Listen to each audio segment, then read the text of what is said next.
Então, seguindo com as nossas aulas de espectroscopia de infravermelho por transformada de Fourier, aqui dentro da parte de estado sólido, tá? De física do estado sólido.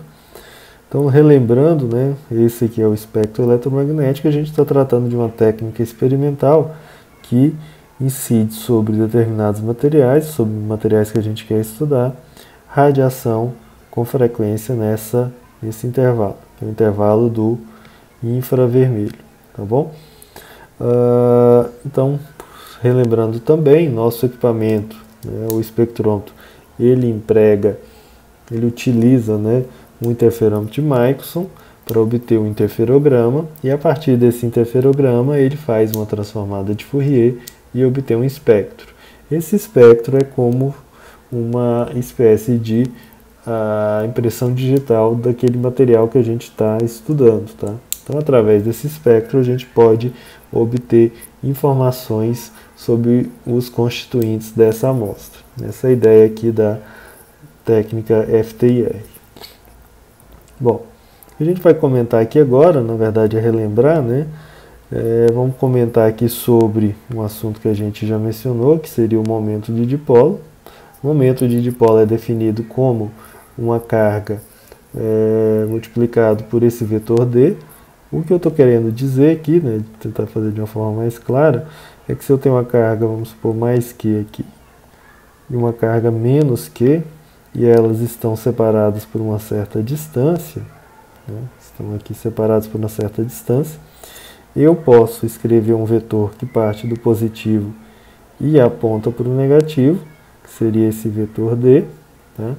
Então, se eu fizer o produto do valor dessa carga, né, que é aqui, o módulo dela aqui, por esse vetor D, que aponta nessa direção, eu vou ter o momento de dipolo.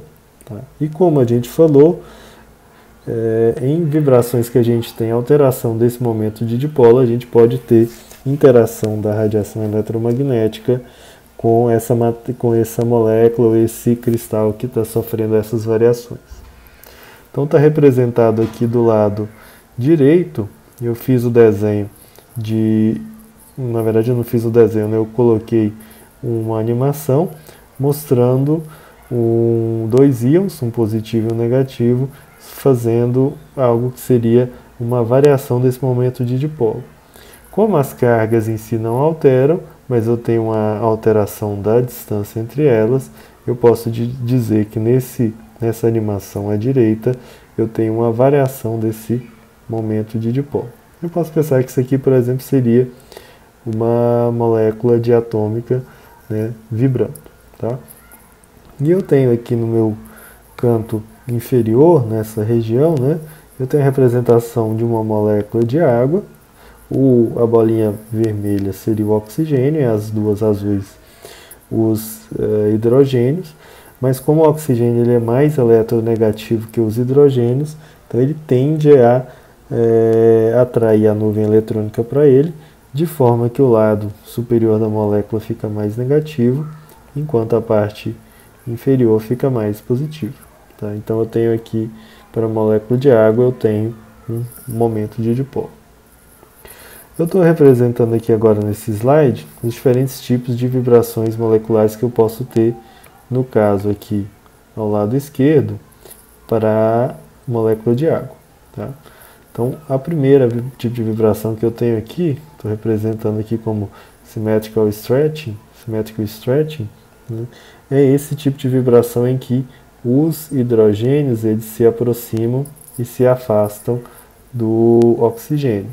Mas nesse caso eu tenho o tipo de movimento que é simétrico, ou seja, os hidrogênios eles se aproximam e se afastam em fase.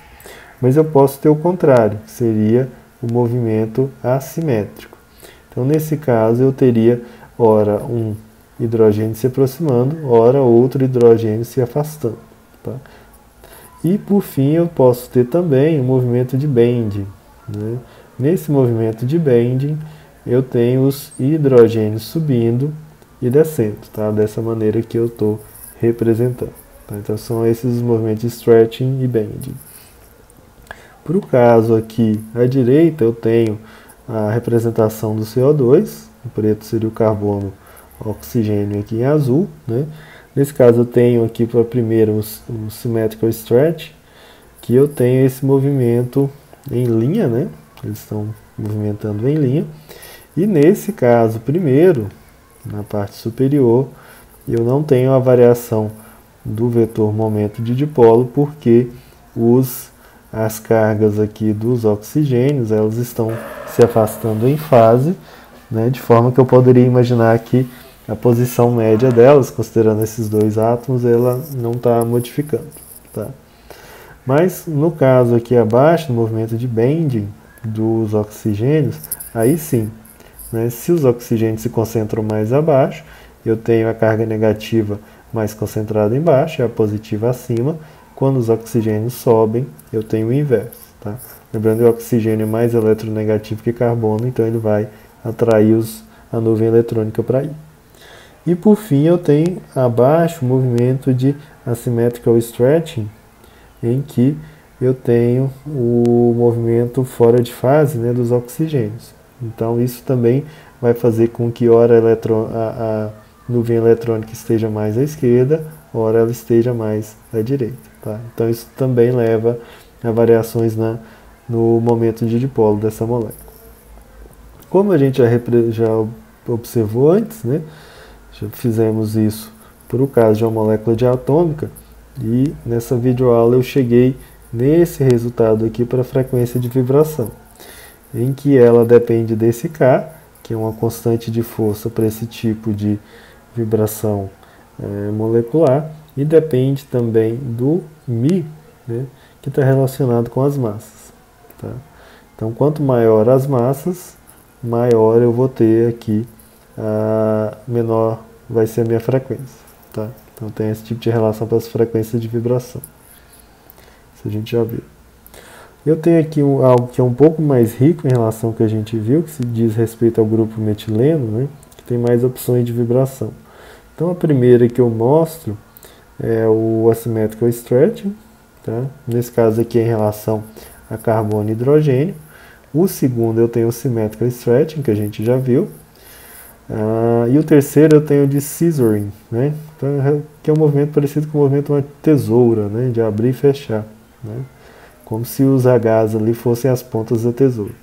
Então esse é um movimento que a gente dá esse nome. Reparem que ele é diferente do stretching aqui. Tá?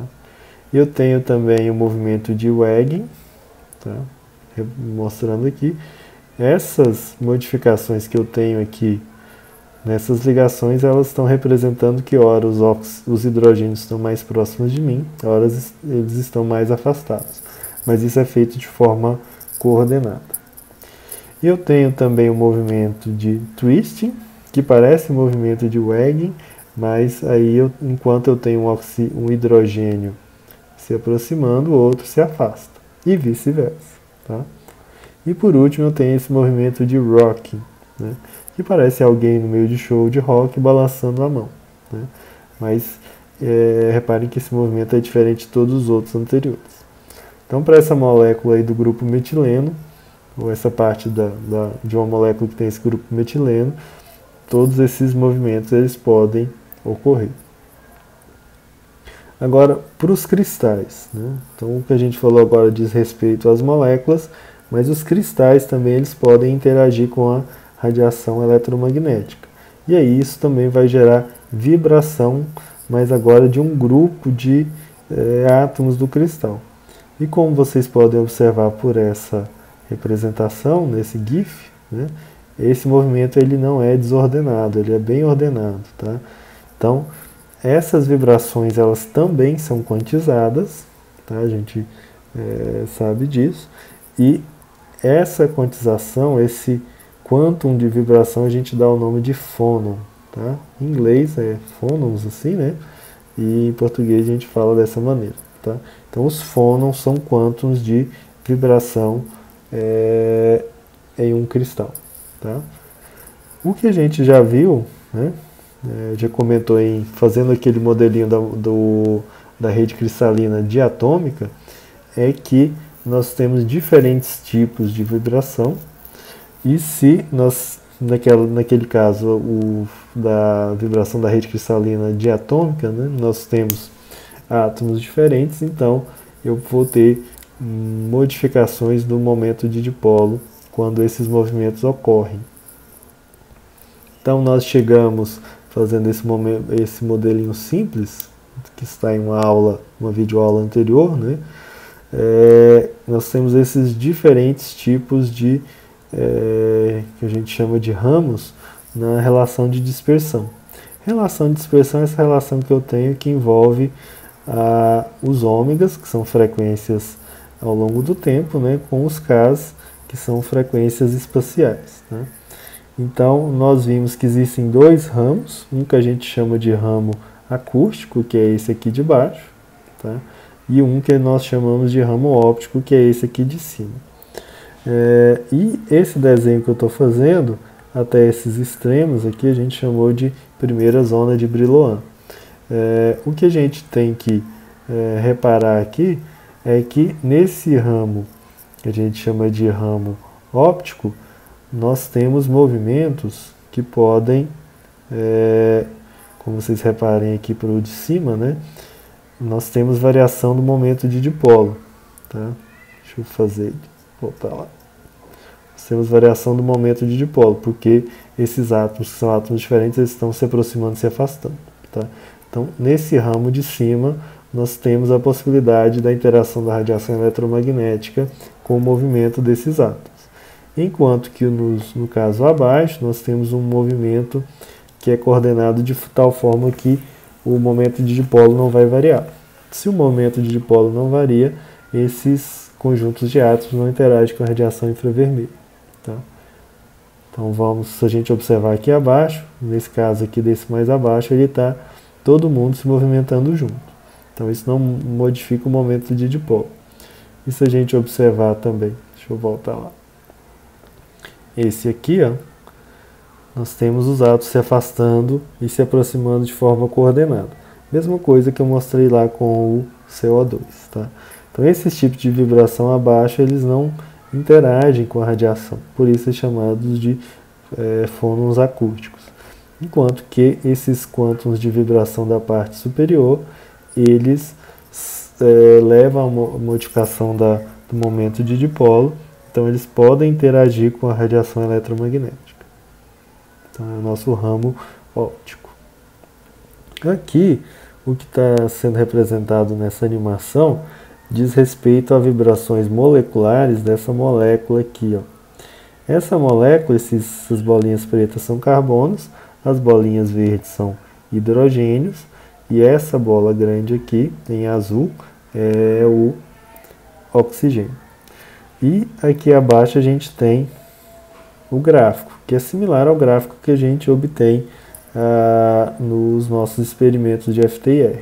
Então considerem que esse eixo vertical aqui é a transmitância, e o eixo horizontal é o número de onda. Tá? Então o que está acontecendo aqui? Né? Então imagine que a gente está incidindo radiação sobre essa molécula. Então eu estou incidindo radiação aqui. Né?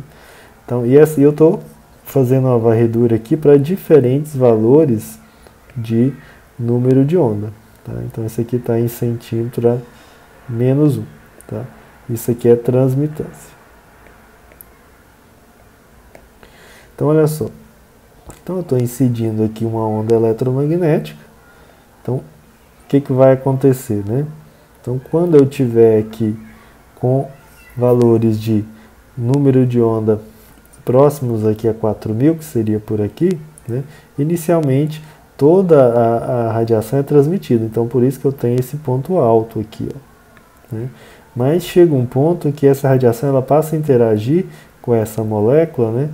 Então ela vai ser bastante absorvida e isso vai levar a vibrações entre o oxigênio, primeiramente entre o oxigênio e o hidrogênio, que é essa parte aqui. Ó, tá? Então reparem na animação que inicialmente eu tenho essa vibração dessa parte do oxigênio e hidrogênio. Tá? Quando isso ocorre, né, a minha radiação infravermelha está excitando vibrações dessa parte da molécula, então essa radiação está sendo absorvida, então a minha transmitância ela cai. Tá? Por que cai? Porque tem pouca radiação sendo transmitida, porque ela está sendo bastante absorvida. Tá?